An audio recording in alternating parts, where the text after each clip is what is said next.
A medida que avanza la guerra, es cada vez más difícil comerciar con Rusia y Ucrania por el mar. Son pocos los barcos que pueden acercarse a la zona de guerra del Mar Negro y cuando lo hacen se enfrentan a un gran riesgo que las aseguradoras no quieren correr, por lo que los seguros aumentan significativamente los costos que se trasladan, por supuesto, al consumidor final. El comercio por los puertos ucranianos se ha paralizado o ralentizado y ha hecho que algunas empresas dejen de prestar el servicio en estos puertos controlados por los rusos. Además, varias navieras también excluyen ahora a Rusia de sus rotaciones, esto por las sanciones por parte de Occidente. El tráfico del Mar Negro representa el 1% aproximadamente del comercio mundial en contenedores, lo que no es mucho, pero para los socios de Ucrania y Rusia el impacto es enorme. Y por ello entonces saludamos en este momento a Jordi Espín Balbona, él es director de Relaciones Estratégicas en el European Shipper Council. Gracias, Jordi, por estar con nosotros en Directo América de France 24. Hagamos un balance macro, ¿no? Primero, ¿cómo impacta el comercio mundial y los costos de estos productos la situación portuaria de Ucrania y también de Rusia? Digamos también cómo impacta en la cadena de suministros ya golpeada por lo que vimos también el año pasado consecuencia de la pandemia, Jordi.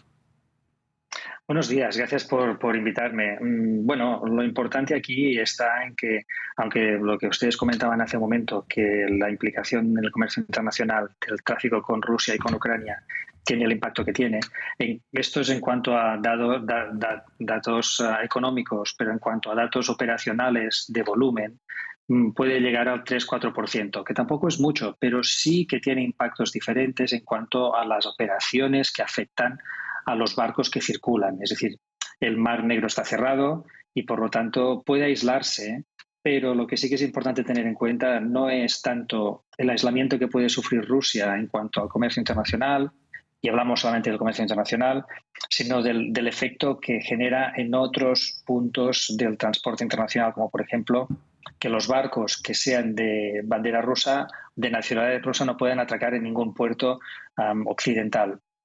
Llevan mercancía y entonces pueden no descargarse y esto crea un problema grave porque la carga está afectada por dos sitios. Por un lado, porque no puede descargar en puertos occidentales, porque la carga no tiene ninguna culpa que sea transportada en barcos de propiedad rusa. Y por otro lado también porque los productos que irían a Rusia tampoco pueden ser pagados por la devaluación del rublo. Por lo tanto, estos dos efectos causan una disrupción en cuanto a la disponibilidad de contenedores. Ahora, Jordi, ¿qué otras alternativas también se pueden tener? Digamos que dentro de Ucrania la alternativa por tierra, por el ferroviario, no es tan viable, digamos, por estos enfrentamientos, por los bombardeos que hay actualmente. Pero, ¿qué más se puede hacer para que este comercio mundial y sobre todo los socios de Ucrania no se vean afectados?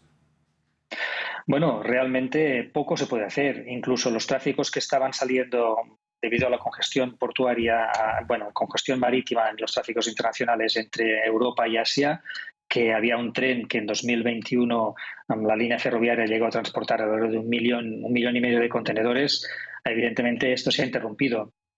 Y lo que están haciendo es exportaciones vía Europa y evidentemente que circule el producto por otros sitios, pero hay poco a hacer. Es decir, el aislamiento al que se está sometiendo Rusia es severo y la afectación operacional es extrema. Es decir, los puertos no pueden operar, las mercancías no pueden circular, Rusia no puede pagar las transacciones internacionales y Ucrania está siendo atacada. Por lo tanto, las mercancías no circulan y esto es un problema porque la mercancía no tiene ninguna culpa. La mercancía cuando circula por los circuitos de transporte internacional genera riqueza por donde pasa. La mercancía es necesaria. Tenemos que pensar que la mercancía no solamente son cosas industriales, también son bienes para las personas, medicamentos, alimentos, y no está circulando. Y este es un grave problema. No hay otra metodología si no se habilitan corredores para que la mercancía circule. Hablábamos de corredores humanitarios. También necesitamos corredores para que la mercancía circule, porque para que la mercancía circule tiene que haber personas que la transporten y por lo tanto estas personas tienen que estar seguras que podrán transportar el producto sin ser atacadas. Y esto es un problema que ahora mismo no se está garantizando.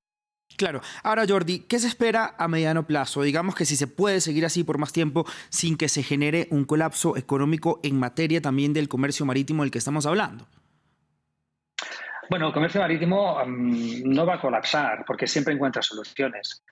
Realmente la afectación que hay ahora mismo con el tráfico de Rusia es poca, pero sí que hay un problema grave en cuanto a las tripulaciones. Por ejemplo, las tripulaciones tenemos que pensar que entre un 10 y un 14% de las tripulaciones mundiales son gente de nacionalidad rusa y ucraniana. Esta gente, debido al conflicto bélico y al cierre del SWIFT y del sistema bancario a Rusia, no están cobrando sus sueldos. Entonces es un problema que no pueden garantizar, no pueden continuar trabajando porque no tienen sueldo. Y entonces esto también afecta a lo que está ocurriendo con los trabajadores, lo que decía antes, los barcos que son de origen ruso, Sí. que no tienen un conflicto directo con el conflicto entre Rusia y Ucrania, ¿no? Ahora, Jordi, ya también por último, para terminar ya nuestra conversación, quiero preguntarle el impacto que ha tenido esta situación en los otros puertos. Digamos, ha generado atascos en los otros puertos del mundo, pues cuando la gente pues intenta llegar a atracar en otros puertos porque están cerrados estos de Ucrania y los de Rusia pues están con sanciones.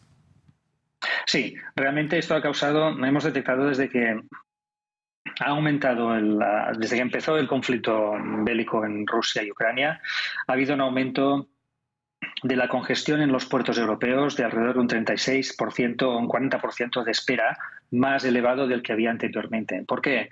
Porque las navieras han alterado sus escalas, han saltado puertos rusos, han cambiado también la composición de sus barcos en cuanto a contenedores que iban o llegaban de Rusia o llevaban productos rusos, y por lo tanto esto ha generado imprevisibilidad.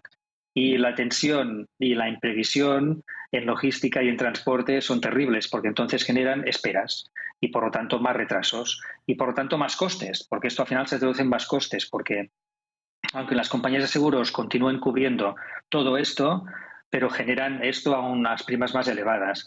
Y las compañías marítimas, para poder operar y continuar operando, aunque sea con más retrasos, esto genera un coste más elevado y por lo tanto genera que el coste final que acaba pagando el consumidor por el producto siendo transportado será más caro, porque las compañías marítimas generan unos recargos de riesgo de guerra y de cambio de rutas y de cambio y salto de escalas.